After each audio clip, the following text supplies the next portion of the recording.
Life is an amazing podcast, and it is presented and hosted by myself, Caro, and my sweet dog Sparky. Give it up for him. I hope you're ready. Enjoy.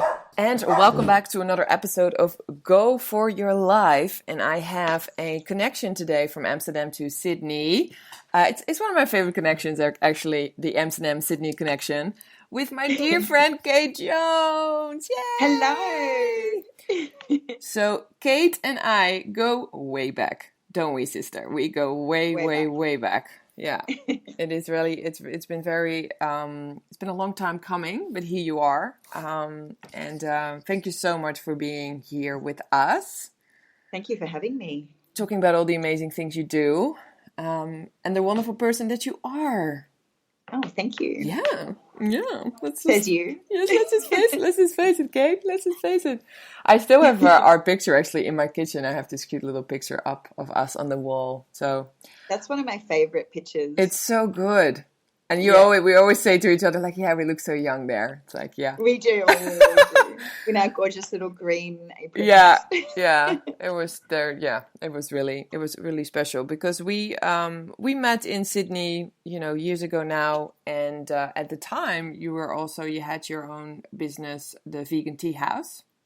Which I think you stopped doing that a few years ago, right? The Vegan Tea House. Yeah, so I sold that business in 2018. Yeah. And when we met, that was like in full glory, and you were working so hard. Tell us a little bit about the start of that and your Vegan Tea House days. Goodness, it was so long ago now. Yeah. So I started the Vegan Tea House in 2012 after being made redundant from my semi-corporate job. And yeah, it started off, I started off having a market stall in Newtown selling vegan baked goods. Like I did banana bread and brownies, and I did a vegan Nutella and then a bunch of tea blends. And then from the market stall, I did markets for about 6 months, and that was awesome for instant feedback and getting the brand known in the community and stuff like that. And of course there wasn't a vegan market back then.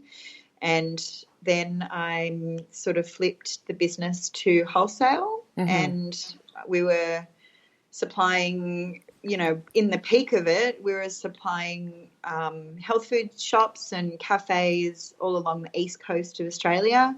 I was doing Sydney and like all over Sydney, and then up to Queensland and down to Victoria, and it was pretty exciting. And then, sold that in 2018. But while I still had the Vegan Tea House, we of course started the night markets. That sort of we launched that. It was like 2014, I think, Caro.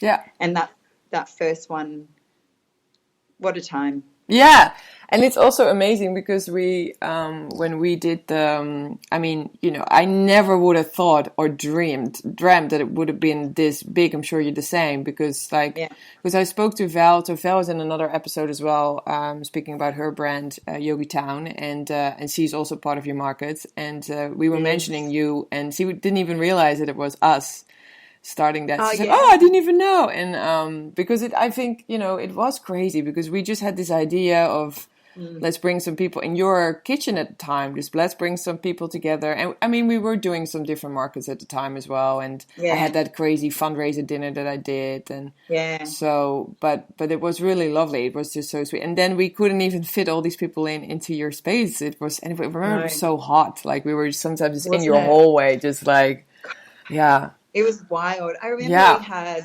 because we were doing lots of stuff though. We were doing like workshops, cooking classes. Absolutely, we were doing so many things together. Yeah. And I remember we had about 10 stalls. Yeah. Like 10 people, businesses in this 50 square meter space in this like industrial area in Marrickville, which was like a Wednesday night or something in deep summer. Yeah. And It was hard to get to. It wasn't accessible, but we still had like the room just filled up in a matter of minutes. Yeah. And then I remember we had a line up down this hallway. Yeah, this hallway, It's just exactly. wild. Yeah, it was amazing. And then, Yeah. I remember sort of not long after that, like even that night or the next day, we were just like, maybe we should do this again. Yeah. This seems like something that people want. Yeah, absolutely. The communities are crying out for. It was definitely, and so from that moment of like us doing that together, how long or how did the journey then actually? Because now this is huge, you know, like Sydney Vegan Markets is huge, of course, and you're running that, right? Like it's your baby.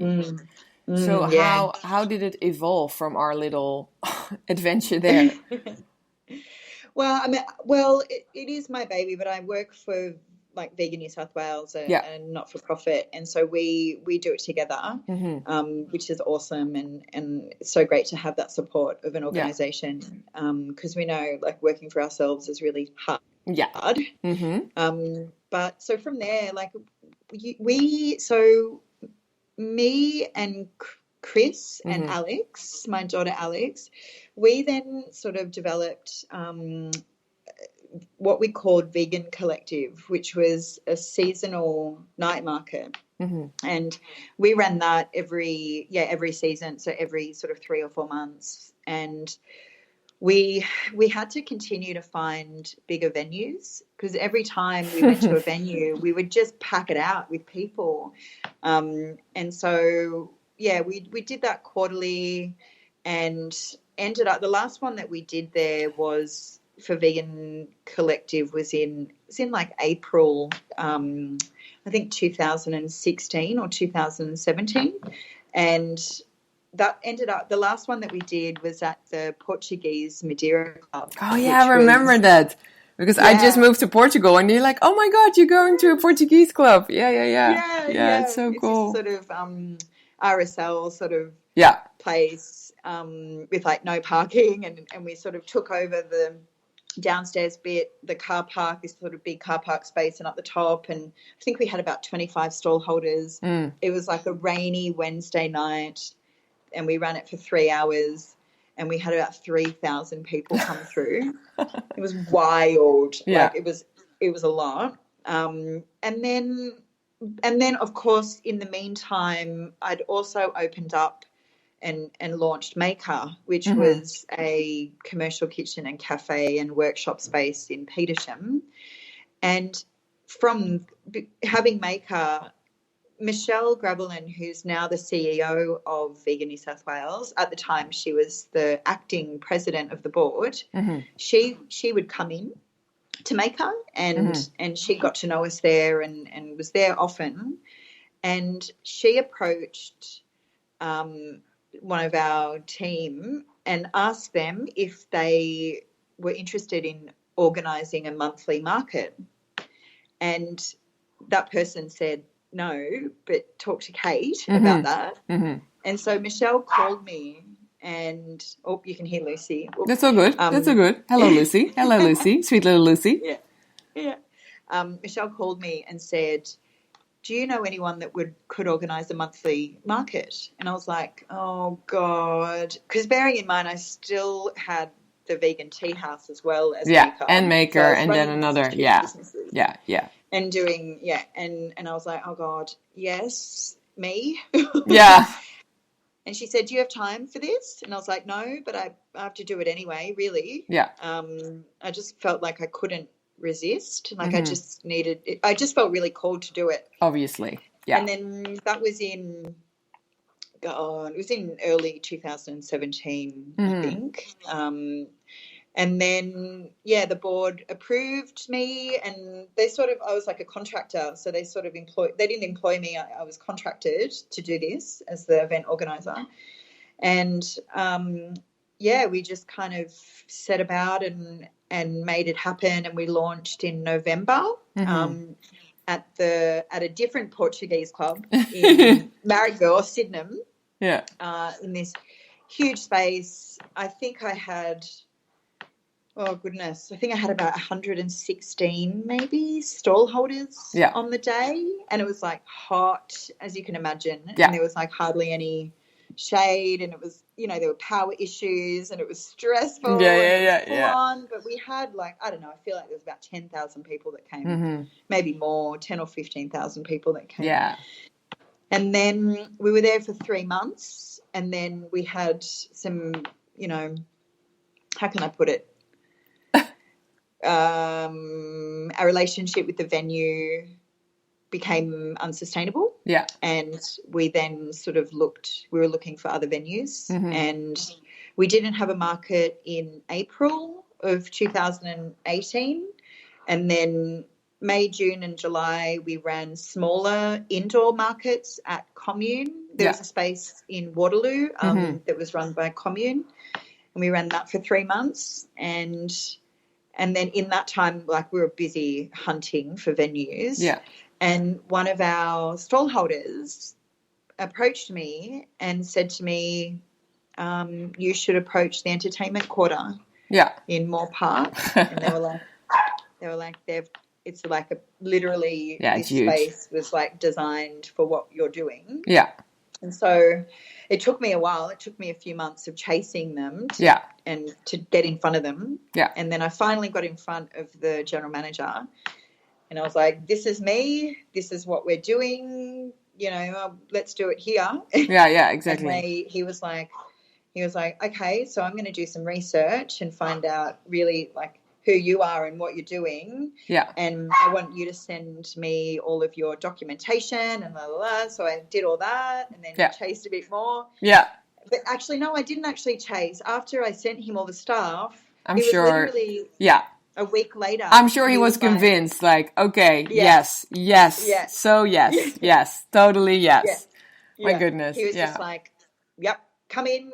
I want to get you in front of the owners. And so we went in, and one of the owners at the time, I think he might still be, I don't know, they've changed the structure of it, but that one of the owners at the time said to me, we sat down and he had all of our documentation sort of printed out, and he said to me, this is the most organised market I've ever seen, and we would love to have you.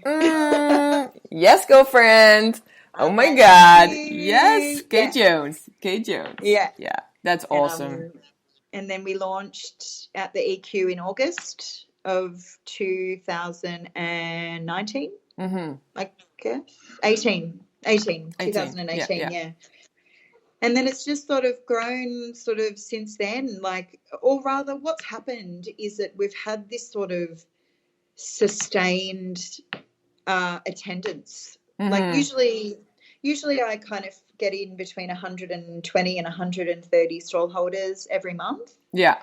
And we usually see, sometimes there's events that sort of impact accessibility, there's a marathon and stuff like that happens once a year. Yeah. But usually we see between 10 and 15,000 people every month, every single month. Yeah. And what I love so much about Sydney Vegan Market and now, of course, Newcastle Vegan Market is that the businesses that we support and partner with, they're all vegan all the time. And that's sort of it's certainly the only model, the only sort of event doing that in Australia. And maybe from the connections that I've made from other vegan event organisers around the world, no one else is doing that either. Yeah. And so that feels really exciting. And it's great. Yeah. It's amazing. Sort of doing this size at this frequency, I don't think that there's anyone else doing it in the world, actually. No. Yeah, that's really amazing. Cool. Yeah, I mean, that's incredible. Yeah, it feels good. For the movement, obviously. It's, And what we've seen, which I didn't anticipate, but what we've seen is new businesses being created because of the market. And on the market, being able to, kind of really promote themselves and, show themselves, to this massive public, it's amazing.